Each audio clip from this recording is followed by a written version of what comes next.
নমস্কার বন্ধুরা, আমি মুনমুন কিচেনে আপনাদের সবাইকে স্বাগত। আজকে আমি চলে এসেছি পটল আর এক মুঠো ছোলার ডাল দিয়ে একটা দুর্দান্ত পটলের নিরামিষ রেসিপি।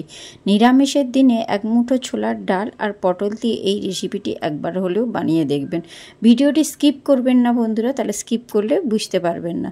সম্পূর্ণ ভিডিওটি লাইক দিয়ে দেখা শুরু করুন। আর লাইক দিয়ে যদি পুরো ভিডিওটা দেখেন শেষ পর্যন্ত, তাহলে আপনারা বুঝতে পারবেন যে আমি কিভাবে এই রেসিপিটা তৈরি করছি। তো বন্ধুরা, প্রথমে এই পটলগুলোকে ভালো করে খোসাগুলোকে এইভাবে ছাড়িয়ে নিচ্ছি। এই যে পটলের উপরে একটা পাতলা আস্তরণ থাকে খোসার, ঠিক সেইটাকেই কিন্তু আমি ছাড়িয়ে নেব। এইভাবে দেখুন ছুরির সাহায্যে কিন্তু আমি ছাড়িয়ে নিচ্ছি। আপনারা চাইলে কিন্তু বটিতেও এই কাজটা করতে পারেন। তো আপনাদের সঙ্গে কথা বলতে বলতে সব কটা পটলের দেখুন এভাবে খোসা ছাড়িয়ে নিয়ে ধুয়ে নিয়ে এসেছি। আর পটলের দুদিকের যে অংশটা থাকে সেই অংশটা আমি কেটে কিন্তু বাদ দিয়ে দিচ্ছি। তো আপনাদেরকে প্রথমেই বললাম যে আপনারা কিন্তু চাইলে এটা বটির সাহায্যেও করতে পারেন। তো আমি এখানে ছুরি দিয়ে করছি বলে আপনাদেরকেও যে ছুরি দিয়েই করতে হবে এমন কোনো কিন্তু মানে নেই। তো দেখুন বন্ধুরা, পটলের খোসা ছাড়িয়ে পটলের দুটো সাইড কিন্তু সবগুলোর এইভাবে কিন্তু বাদ দিয়ে দিয়েছি। আর এখন আমি পটলটাকে কিন্তু দুটো ভাগ করে কেটে নেব। আর একটা এখানে দেখুন পটল নিয়েছি, আর একটা ছুরির সাহায্যে কিন্তু প্রত্যেকটা পটলকে কিন্তু এইভাবে বড় বড় করে কেটে নেব। আর এইভাবে দুটো করে ভাগ করব।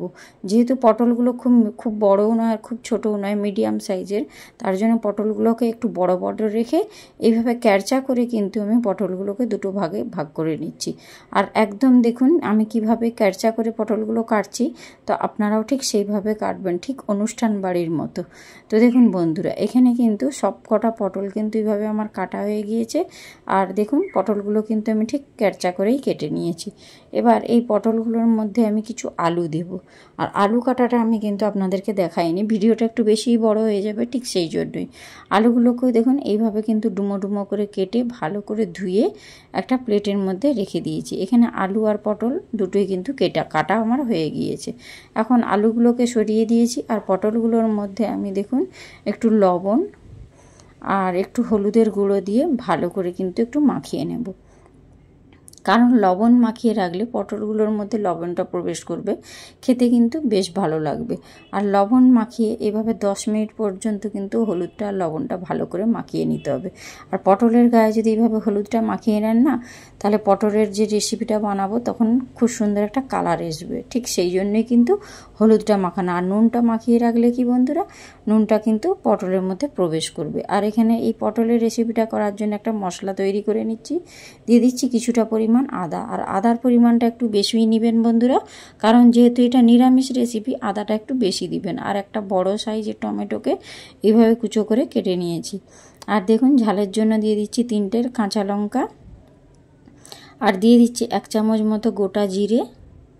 এবার সব কিছু উপকরণটা দেওয়ার পর একটু সামান্য অল্প জল দিয়ে একটা মিহি পেস্ট আমি বানিয়ে নেব। এখন আমি মিক্সির ঢাকনাটা দিয়ে মিহি পেস্ট বানিয়ে নিচ্ছি।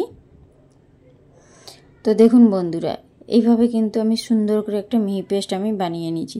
বাড়িতে থাকা উপকরণ দিয়েই কিন্তু আমি সমস্ত রেসিপি বানানোর চেষ্টা করি। আপনারা ভিডিওগুলো দেখবেন, তাহলে বুঝতে পারবেন আমি যেভাবে রেসিপি বানাই খুবই কিন্তু ইজিভাবে রেসিপি বানানোর চেষ্টা করি, যাতে আপনারা সহজেই কিন্তু বুঝতে পারেন। আর এখন আমি গ্যাসের উপর একটা কড়াই বসিয়ে দিয়ে তাতে কিছুটা পরিমাণ সরষের তেল দিয়ে দিয়েছি। আর তেলের মধ্যে সামান্য 1 চিমটে একটু হলুদের গুঁড়ো দিয়ে দিয়েছি। আর হলুদের গুঁড়োটা যখন দেবেন গ্যাসের ফ্লেমটা একদম লো ফ্লেমে রাখবেন। আর এখানে দেখুন যে ডুমো ডুমো করে আলুগুলো কেটে রেখেছিলাম, এবার কিন্তু এই তেলের মধ্যে দিয়ে একটু লালচে করে কিন্তু আমি আলুগুলোকে ভেজে নেব। তো প্রথমেই দেখুন তেলের মধ্যে একটু নেড়ে নিলাম, আর একটু দেখুন লবণ দিয়ে দিলাম, তাহলে আলুটা কিন্তু খুব তাড়াতাড়ি সুসেদ্ধ হয়ে যাবে।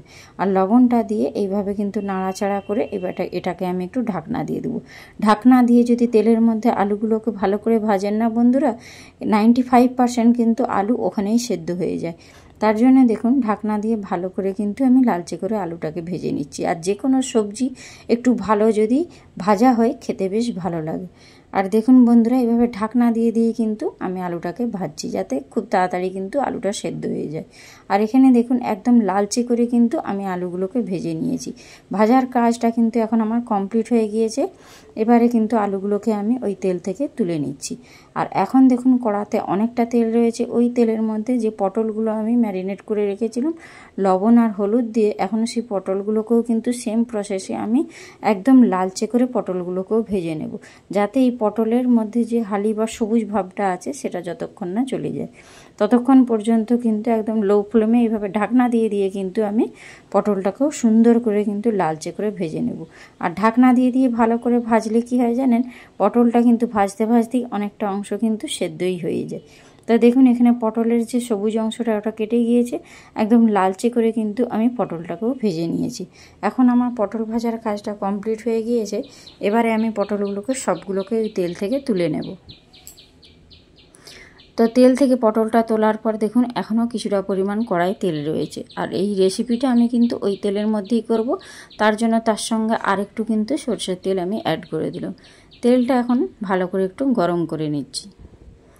আর এই তেলের মধ্যে আমি দিয়ে দিচ্ছি একটা ছোট চামচের 1 চামচ কালো জিরে, আর দিয়ে দিচ্ছি 2টো দারচিনি, আর একটা শুকনো লঙ্কা, আর দিয়ে দিচ্ছি 2টো তেজপাতা, আর দিয়ে দিচ্ছি কারি পাতা। এই তেলের মধ্যে কারি পাতা দিয়ে রেসিপি বানাবেন বন্ধুরা, খেতে কিন্তু অসাধারণ লাগে। কারি পাতার একটা খুব সুন্দর স্বাদ আছে, তার জন্য দেখবেন যে কোনো রেসিপি কিন্তু খুব সুন্দর হয়। আর কারি পাতাটা দেওয়ার পর ভালো করে ভেজে নিয়েছি সমস্ত গোটা ফোড়নগুলো দিয়ে, কিন্তু বেটে রাখা যে মশলাটা ছিল ওই মশলাটা এবার তেলের মধ্যে দিয়ে খুব ভালো করে কিন্তু আমি কষিয়ে নিচ্ছি। মশলা যত বেশি কষানো হবে রেসিপির স্বাদ কিন্তু ততটাই ভালো হবে। আর এখানে দেখুন আমি কিছু গুঁড়ো মশলা অ্যাড করছি, দিয়ে দিচ্ছি 1/2 চামচ হলুদের গুঁড়ো, আর এখন দিয়ে দিচ্ছি 1/2 চামচ লঙ্কার গুঁড়ো। যেহেতু আমি কাঁচা লঙ্কা দিয়েছিলাম তাই লঙ্কার গুঁড়োটা একটু কম দিলাম। আর দিয়ে দিচ্ছি 1/2 চামচ মতো ধনে গুঁড়ো, আর একটু কালার হওয়ার জন্য দিয়ে দিচ্ছি কাশ্মীরি লাল লঙ্কার গুঁড়ো। আর সমস্ত কিছু দেওয়ার পর আবার কিন্তু ভালো করে আমি কষিয়ে নেব। গুঁড়ো মশলাটা যেহেতু দিয়েছি, এবারে কিন্তু মশলাটা ভালো করে কষানোর পালা। আমি বারবার আপনাদেরকে একটাই কথা বোঝানোর চেষ্টা করি যে মশলা যত বেশি কষানো হবে সে আমিষ হোক আর নিরামিষ হোক রেসিপির স্বাদ কিন্তু ততটাই বেশি হয়। আর এখন দেখুন মশলা কষানোর কাজটা একটু যখন হয়ে এসেছে, তখন যে বাটিতে আমি মশলাটা রেখেছিলাম সেই মশলার বাটিটা ধুয়ে একটু জল দিয়ে দিলাম। তাহলে কি হয়, মশলাটা কষতে কিন্তু আরও ভালো সুবিধে হবে। আর ততক্ষণ পর্যন্ত আমি মশলাটা কষবো যতক্ষণ না এই জলটা দিয়েছি জলটা কমে যেয়ে মশলা থেকে তেল না ছেড়ে বেরিয়ে আসছে। ঠিক সেই পর্যায় পর্যন্ত কিন্তু আমি মশলাটাকে ভালো করে কষিয়ে নেব। আর এই পর্যায়ে দেখুন মশলা থেকে কিন্তু তেল ছেড়ে বেরিয়ে এসেছে। মশলা কষানোর কাজ যখন কমপ্লিট হয়েছে, আমি যে ছোলার ডালটা আগের দিন থেকে ভিজিয়ে রেখেছিলাম সেই 1 মুঠো যে ছোলার ডাল এখন আমি মশলার মধ্যে দিয়ে খুব ভালো করে কিন্তু কষিয়ে নিতে হবে। আর কষানোর সময় গ্যাসের ফ্লেমটা একটু লো ফ্লেমে রাখবেন বন্ধুরা, কারণ ডালটা একটু সেদ্ধ হতে সময় লাগে। আপনারা হাই ফ্লেমে রেখে কিন্তু কষালে চলবে না, লো ফ্লেমে রেখে মশলার সাথে এই ডালটাকে ভালো করে কষাতে হবে, যাতে ডালটা কিন্তু খুব তাড়াতাড়ি সুসেদ্ধ হয়। আর এখানে দেখুন যখন কষানোর কাজটা কমপ্লিট হয়েছে, ভেজে রাখা আলুটা কিন্তু আমি এবার ওর মধ্যে দিয়ে দিয়েছি। আর একটু সামান্য কিন্তু জল দিয়ে দিয়েছিলাম, সেটা আপনাদেরকে দেখানো হয়নি। আর জল দিয়ে ভালো করে কিন্তু একটু নাড়িয়ে কষিয়ে ঢাকনা দিয়ে দিলাম, যাতে ডালটা খুব ভালো করে সেদ্ধ হয়ে যায়। আর ডালটা সেদ্ধ হওয়ার জন্যই কিন্তু আমি এখানে 1/2 কাপ মতো জল দিয়েছিলাম। আর এভাবে ভালো করে নাড়িয়ে চাড়িয়ে একটু কষিয়ে নিচ্ছি বন্ধুরা। দেখুন মশলার কালারটাও কতটা সুন্দর হয়েছে। এখন দেখুন আলুটা কিন্তু সুন্দর সুসেদ্ধ হয়ে গিয়েছে। এবার একটু ডালটা সেদ্ধ করে নিলেই হয়ে যাবে। এখন দেখুন ভেজে রাখা পটলটা আমি এর মধ্যে দিয়ে দিলাম। এই পর্যায়ে আলু, পটল আর ডালকে বেশ ভালো করে কিন্তু ঘোটানাটা করে একটু কষিয়ে নেবেন বন্ধুরা। এইভাবে যদি আপনারা একবার বানান ছোলার ডাল দিয়ে পটলের রেসিপিটা, সবাই কিন্তু আঙুল চেটে পুটে খাবে, এটা কিন্তু আমি গ্যারেন্টি দিয়ে বলতে পারি। এখন দেখুন অনেকক্ষণ কিন্তু আমি ডালটা দিয়েছি, সব কিছুর সঙ্গে ডালটা কষাতে কষাতে কিন্তু ডালটা অনেকটা পরিমাণ কিন্তু সেদ্ধ হয়েছে। আর খুব বেশি কিন্তু সেদ্ধ করবেন না, যাতে ডালটা একেবারে গলে ঘন্ট হয়ে যায়, সেইভাবে কিন্তু ডালটা সেদ্ধ করবেন না। আর ডালটা সেদ্ধ হওয়ার জন্যই কিন্তু আমি এখানে দেখুন 1.5 বাটি মতো জল দিলাম, একটা ছোট বাটি দিয়ে কিন্তু ঘোটানাটা করে একটু মিশিয়ে নিলাম জলটা। আর এটাকে এবার একটু লো ফ্লেমে রেখে কুক করে নেব। তার জন্য দেখুন যখন এইভাবে ফুটতে শুরু করেছে আরেকটু কিন্তু ঘটনাটা করে নিলাম, আর এটাকে এবারে আরেকটু কুক করে নেব। তার জন্য এখানে দেখুন স্বাদ মতো একটু লবণটা অ্যাড করে দিলাম, আর লবণটা দিয়ে ভালো করে কিন্তু একটু নাড়িয়ে চাড়িয়ে নিলাম। এবারে দেখুন আমি যে পরিমাণ জলটা দিয়েছিলাম অনেকটাই কিন্তু কমে গিয়েছে, আর দেখুন কালারটা দেখেই বুঝতে পারছেন কতটা সুন্দর হয়েছে। আর ডালটা কিন্তু এখানে দেখুন এবার দেখে নিচ্ছি খুব সুন্দর সেদ্ধ হয়েছে। দেখছেন বন্ধুরা, আঙুলের সাহায্যে আমি দেখে নিলাম ডালটা কিন্তু সুন্দর আমার সেদ্ধ হয়ে গিয়েছে। একবার এইভাবে কিন্তু বানানোর অনুরোধ রইল। নিরামিষের দিনে একেবারে জমে যাবে আলু পটলের এই রেসিপিটা। তো এখন দেখুন স্বাদের জন্য একটু দিয়ে দিলাম গরম মশলা, শাহি গরম মশলার গুঁড়ো একটু দিয়ে দিলাম, আর সামান্য অল্প একটু কিন্তু চিনির গুঁড়ো দিলাম। তো না চাইলে নাও দিতে পারেন, আপনারা স্কিপ করে দেবেন চিনির গুঁড়ো যদি না পছন্দ থাকে। তবে আমার মনে হয় যে কোনো নিরামিষ রেসিপিতে, আর যেহেতু একটু ছোলার ডাল আছে, সামান্য অল্প একটু কিন্তু চিনি দিলে খেতে কিন্তু বেশ লাগবে। আর এইভাবে সব কিছু দেওয়ার পর আর একটু ঘটনাটা করে আমি মিশিয়ে নিচ্ছি। আর দেখুন যেহেতু ডালটা আছে এইভাবে গ্রেভিটা রেখে দেবেন, কারণ এটা কিন্তু অনেকটাই ঠান্ডা হলে বসে যাবে। গ্যাসের ফ্লেমটা আমি কিন্তু অফ করে দিয়েছি। আর এখন দেখুন যে পরিমাণ গ্রেভি দেখছেন এটা কিন্তু একদম মাখো মাখো হয়ে যাবে যখন এটা ঠান্ডা হয়ে যাবে। এবারে ঠান্ডা হয়ে যেতে আমি দেখুন একটা প্লেটে সার্ভ করেছি। কতটা সুন্দর হয়েছে না! এক মুঠো ছোলার ডাল দিয়ে আলু পটলের এই নিরামিষ রেসিপিটা খেতে কিন্তু দারুণ লাগে। ভাত, রুটি, পরোটা সব কিছুর সঙ্গে কিন্তু এই রেসিপিটা অনায়াসেই আপনারা বানিয়ে নিতে পারেন। খেতে কিন্তু অপূর্ব লাগে। তো কার কার আমার রেসিপিটা ভালো লেগেছে অবশ্যই লাইক কমেন্ট করে বন্ধুদের মধ্যে শেয়ার করে দেবেন।